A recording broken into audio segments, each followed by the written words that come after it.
Bonjour ou bonsoir, suivant l'heure à laquelle vous me regarderez. Bon, on est à jour J-7. Nous sommes dimanche soir et on vient de quitter ici le meeting super endiablé, dans le bon sens du terme bien sûr, de Serein avec la visite de Guy Verhofstadt. Il y avait une super ambiance.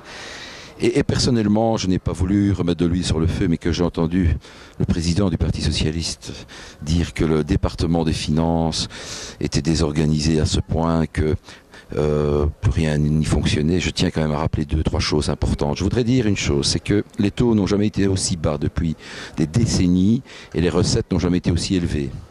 Deuxième chose, je voudrais expliquer à Elio Di Rupo qu'au mois de février dernier, Loretta Onkelings a dit elle-même sur la chaîne publique, s'il vous plaît, que le travail d'Hervé Jamard était à saluer au niveau de la grande fraude fiscale. Alors, est-ce que les avis du PS ont changé à ce point en quelques semaines parce qu'il fallait trouver un argument, notamment en matière de grande fraude fiscale?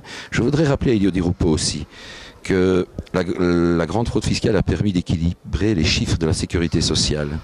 Et lorsque aujourd'hui on peut équilibrer les chiffres de cette sécurité sociale, et je rends hommage au travail de Rédi Demotte, je sais rendre hommage quand il le faut, je ne suis pas toujours d'accord avec lui, mais il a travaillé, je crois qu'il faut être correct.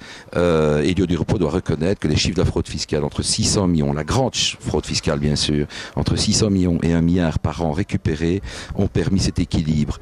Alors, je crois que c'est facile d'utiliser des slogans, je crois que c'est facile de refuser des débats, parce que Elio refuse tout débat. Je crois que Michel Dardenne refuse tout débat, j'en suis sûr. Très facile de signer des autographes sur des cartes très comiques. Je pense que la société a besoin d'autre chose que de cela. Je crois que la société a besoin de sérieux. Et personnellement, avec mon slogan bleu de travail, je continuerai aux côtés de Didier, aux côtés de Louis, aux côtés de Sabine, aux côtés de tous les autres, d'Armand de Decker, notre tête de liste au Sénat. Et je ne tomberai pas dans le piège facile qui consiste à dire, par exemple, que dans la justice, il ne saurait pas avoir de problème informatique, puisqu'il n'y a pas d'informatique. Mais ça, c'était évidemment un petit clin d'œil à ma copine Laurette. Allez, bonne campagne à tous. Il nous reste une semaine à fond les manettes et je suis sûr que ça se passera bien le 10 juin.